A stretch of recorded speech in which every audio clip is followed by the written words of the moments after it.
বাংলাদেশের আসন্ন জাতীয় সংসদ নির্বাচনে ভোট দেওয়ার জন্য মুখিয়ে আছেন প্রবাসী বাংলাদেশিরা। অন্তর্বর্তী সরকার এরই মধ্যে প্রবাসীদের ভোট দেওয়ার পদ্ধতি চূড়ান্ত করতে কাজ শুরু করেছে।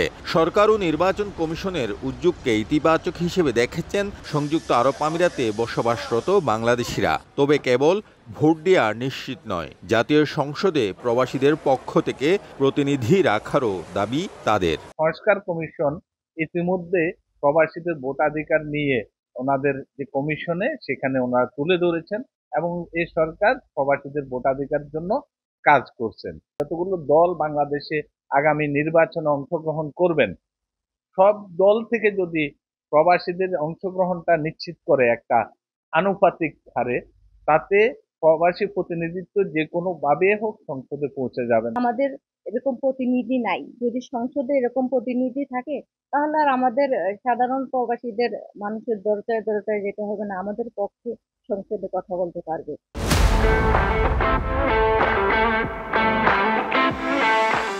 পোস্টাল ব্যালটের মাধ্যমে আগে থেকেই প্রবাসীদের ভোট দেওয়ার সুযোগ থাকলেও এতদিন কোনো নির্বাচন কমিশন বিষয়টিকে গুরুত্ব দেয়নি। ফলে রেমিটেন্স পাঠিয়ে দেশ গঠনে উল্লেখযোগ্য ভূমিকা রাখলেও দেশ পরিচালনায় সরাসরি অবদান রাখতে পারেননি প্রবাসীরা। তবে ৫ আগস্টের পর অন্তর্বর্তী সরকার সংস্কার কমিশন গঠন করলে প্রবাসীরা তাদের দাবি আদায়ে সচেষ্ট হয়ে উঠেছেন। আমরা চাই প্রবাসীদের যে সুযোগটা এসেছে সেখানে প্রবাসীদের ক্যান্ডিডেট হোক, সেটা হোক বিএনপির তথা অন্য দলগুলো। আপনারা প্রবাসীদেরকে মূল্যায়ন করুন, প্রবাসী যারা ভালো ব্যক্তিত্ব চিহ্নিত করে তাদেরকে নমিনেশন দিন। যে ক্যান্ডিডেট যোগ্য তাকে ওইখানেই আপনারা আপনাদের মনোনয়ন দিবেন। আসন্ন নির্বাচন নিয়ে আমিরাতের প্রবাসী বাংলাদেশিদের প্রত্যাশা আকাশচুম্বী।